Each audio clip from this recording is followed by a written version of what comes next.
சிவகார்த்திகேயனை வீழ்த்திட முடியும் நினைச்சு காத்திருக்கிற ஆயிரம் கொக்குகளுக்கு சொல்லிக்கிறேன், சிவகார்த்திகேயன் ஒரு கெளுத்தி மீன். இதெல்லாம் என்னோட 20வது வயசுலேயே பார்த்துட்டேன்ப்பான்னு அவர் அசால்ட்டாக கால் மேலே கால் போட்டு தூங்கலாம்.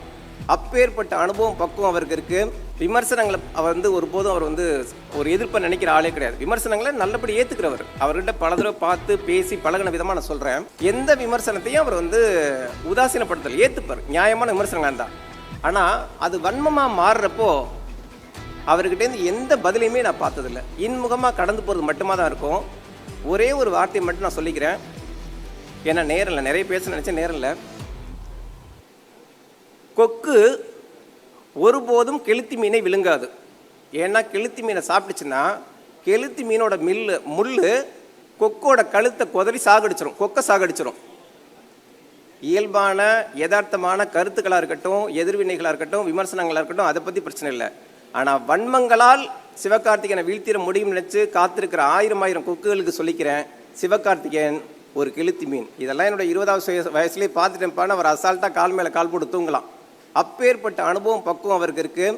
விமர்சனங்களை அவர் ஒருபோதும் அவர் ஒரு எதிர்ப்பை நினைக்கிற ஆளே கிடையாது. விமர்சனங்களை நல்லபடி ஏற்றுக்கிறவர். அவர்கிட்ட பல தடவை பார்த்து பேசி பழகின விதமாக நான் சொல்கிறேன். எந்த விமர்சனத்தையும் அவர் உதாசீனப்படுத்தல், ஏற்றுப்பார். நியாயமான விமர்சனங்கள் தான். நன்றி, வணக்கம்.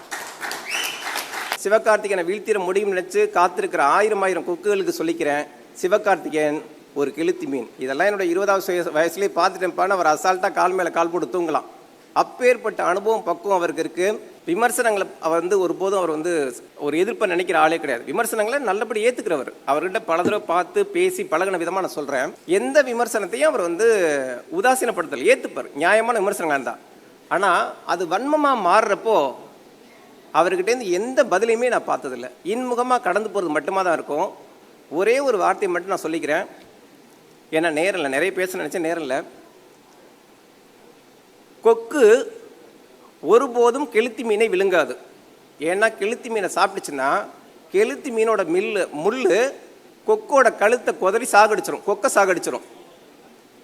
இயல்பான யதார்த்தமான கருத்துக்களாக இருக்கட்டும், எதிர்வினைகளாக இருக்கட்டும், விமர்சனங்களாக இருக்கட்டும், அதை பற்றி பிரச்சனை இல்லை. ஆனால் வன்மங்களால் சிவகார்த்திகேயனை வீழ்த்திட முடியும் நினைச்சு காத்திருக்கிற ஆயிரம் கொக்குகளுக்கு சொல்லிக்கிறேன், சிவகார்த்திகேயன் ஒரு கெளுத்தி மீன். இதெல்லாம் என்னோட 20வது வயசுலேயே பார்த்துட்டேன்ப்பான்னு அவர் அசால்ட்டாக கால் மேலே கால் போட்டு தூங்கலாம். அப்பேற்பட்ட அனுபவம் பக்குவம் அவருக்கு இருக்குது. விமர்சனங்களை அவர் ஒருபோதும் அவர் ஒரு எதிர்ப்பை நினைக்கிற ஆளே கிடையாது. விமர்சனங்களை நல்லபடி ஏற்றுக்கிறவர். அவர்கிட்ட பல தடவை பார்த்து பேசி பழகின விதமாக நான் சொல்கிறேன். எந்த விமர்சனத்தையும் அவர் உதாசீனப்படுத்தல், ஏற்றுப்பார். நியாயமான விமர்சனங்கள் தான். நன்றி, வணக்கம். Tinga tinga tinga tinga tinga tinga tinga tinga tinga ring, oh ringa ringa ringa.